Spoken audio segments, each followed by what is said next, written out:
ছাত্র জনতার তীব্র আন্দোলন যেন পিছু ছাড়ছে না বাংলাদেশের ক্ষমতাচ্যুত প্রধানমন্ত্রী শেখ হাসিনার। কখনো সরাসরি আবার কখনো পরোক্ষভাবে ছাত্র আন্দোলন দেখছেন তিনি।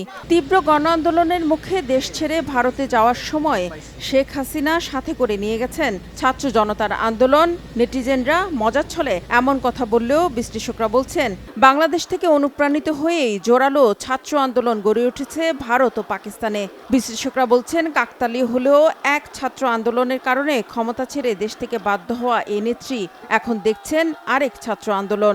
গেল ৫ আগস্ট শেখ হাসিনা ভারতে যাওয়ার ৪ দিন পর পশ্চিমবঙ্গ থেকে শুরু এই আন্দোলনের, যা ছড়িয়ে পড়েছে মুম্বাই, দিল্লি সহ গোটা ভারতে। গেল ৯ আগস্ট কলকাতার আরজি কর হাসপাতালে এক নারী চিকিৎসককে ধর্ষণ ও হত্যার প্রতিবাদে রাজপথে নেমে আসে চিকিৎসক, ছাত্র ও সাধারণ মানুষ।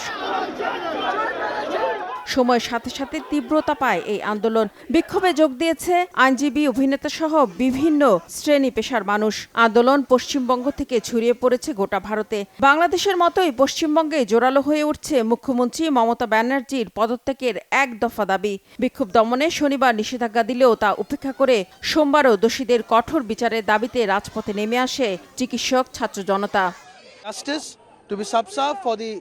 আমাদের প্রধান দাবিগুলো হলো সুরক্ষা, নিরাপত্তা এবং প্রতিটি হাসপাতালে শিক্ষার্থীদের জন্য সিসিটিভির নজরদারি বাড়ানো, বিশেষ করে রাতে নারীদের জন্য।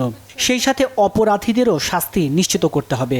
সরকার এ ব্যাপারে খুব একটা পদক্ষেপ নেয়নি, এতে আমরা উদ্বিগ্ন। পুরো শহর, সারা দেশে এবং আন্তর্জাতিকভাবেও এখন মূল প্রশ্ন হলো ভিকটিম কি ন্যায় বিচার পাবে কিনা। উত্তাল আন্দোলন বিক্ষোভের মধ্যেই চলছে চিকিৎসকদের কর্মবিরতি। জরুরি সেবা ছাড়া হাসপাতালের সব কার্যক্রম বন্ধ থাকায় বিপাকে রোগীরা, বিপাকে পশ্চিমবঙ্গ সরকার। সোমবার একই পরিস্থিতি দেখা গেছে মুম্বাই ও নয়াদিল্লির রাজপথে। দাবি পূরণ না হওয়া পর্যন্ত ঘরে না ফিরে যাওয়ার ঘোষণা দিয়েছে তারা। এগুলো শুধু একজন ডাক্তারের দাবি নয়, দেশের মেয়েদের দাবি। যতক্ষণ না সেন্ট্রাল প্রোটেকশন অ্যাক্ট ডাক্তারদের জন্য বাস্তবায়ন না হচ্ছে, ততক্ষণ পর্যন্ত আমরা প্রতিবাদ বন্ধ করব না।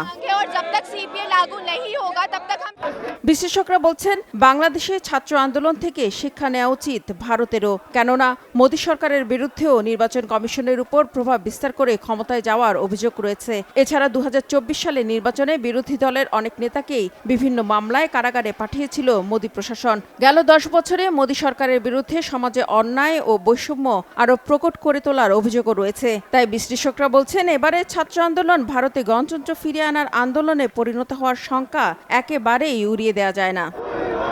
রিফাত জামান, বাংলাভিশন নিউজ ডেস্ক।